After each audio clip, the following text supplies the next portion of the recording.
Assalamualaikum warahmatullahi wabarakatuh. Perkenalkan, saya Vina Drutus Aadah, NIM 23105011062. Kali ini, saya akan menyampaikan materi dari mata kuliah Kimia Medisinal dengan judul Hubungan Struktur, Sifat Kimia Fisika dengan Proses Absorpsi, Distribusi, dan Ekskresi Obat. Cara pemberian obat melalui oral atau mulut, sublingual atau di bawah lidah, rektal atau dalam dubur, dan parenteral tertentu seperti melalui intradermal, intramuskular, subkutan, dan intraperitoneal melibatkan proses absorpsi obat yang berbeda-beda. Proses absorpsi merupakan dasar yang penting dalam menentukan aktivitas farmakologis obat. Kegagalan atau kehilangan obat selama proses absorpsi akan mempengaruhi efek obat dan menyebabkan kegagalan pengobatan. Absorpsi obat melalui saluran cerna. Absorpsi obat melalui saluran cerna tergantung pada 3 hal. Yang pertama yaitu ukuran partikel molekul obat, yang kedua yaitu kelarutan obat dalam lemak atau air, dan yang ketiga yaitu derajat ionisasi obat. Senyawa yang terionisasi sempurna umumnya bersifat asam kuat atau basa kuat, mempunyai kelarutan dalam lemak sangat rendah sehingga sukar menembus membran saluran cerna. Contoh, asam sulfonat dan turunan amonium kuartener seperti heksametonium, dequalinium, dan benzalkonium klorida. Senyawa yang sangat sukar larut dalam air. Contoh, BaSO4, MgO, AlOH3 juga tidak diabsorpsi oleh saluran cerna. Saluran cerna bersifat permeabel selektif terhadap bentuk tidak terdisosiasi obat yang bersifat mudah larut dalam lemak.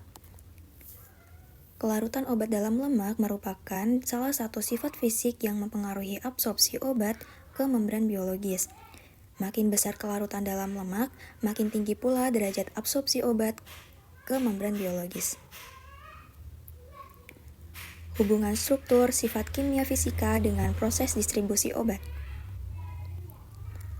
Faktor yang mempengaruhi distribusi obat, di antaranya sifat kimia fisika obat terutama kelarutan dalam lemak, sifat membran biologis, kecepatan distribusi aliran darah pada jaringan dan organ tubuh, ikatan obat dengan situs kehilangan, adanya pengangkutan aktif dari beberapa obat, dan yang terakhir yaitu massa atau volume jaringan.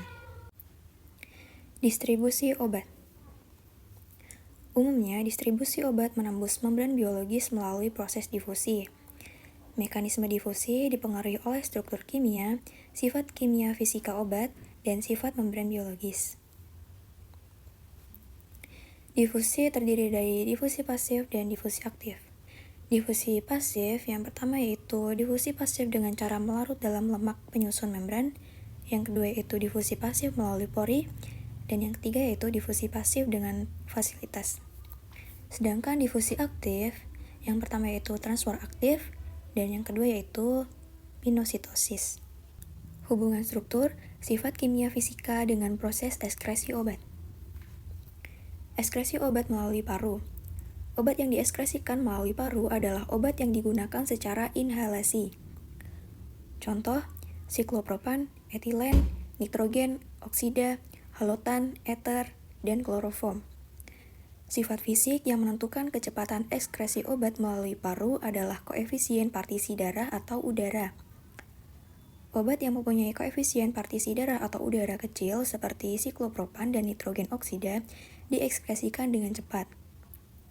Sedangkan obat yang mempunyai koefisien partisi darah atau udara besar seperti siklopropan dan nitrogen oksida diekskresikan dengan lebih lambat.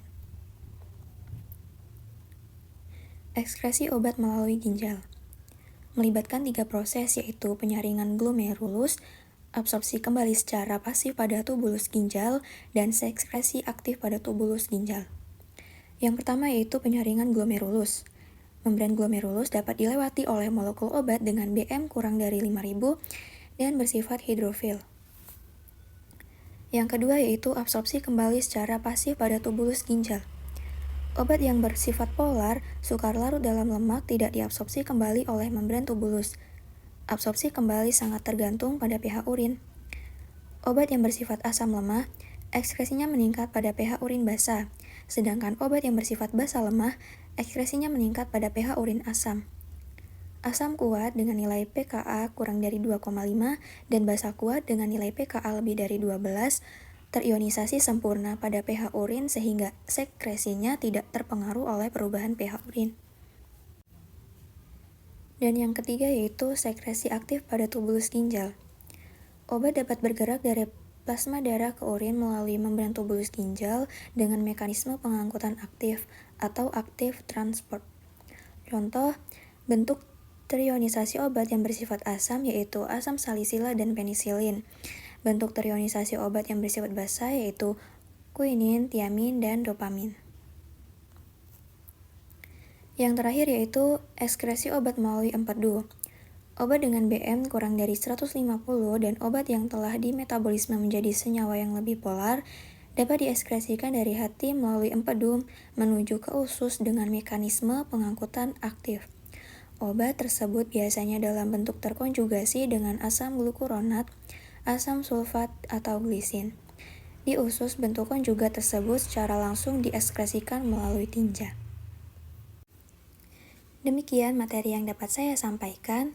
Terima kasih kepada teman-teman yang sudah menyimak dari awal sampai akhir. Jangan lupa pencet tombol like dan berikan komentar yang positif. Wassalamualaikum warahmatullahi wabarakatuh.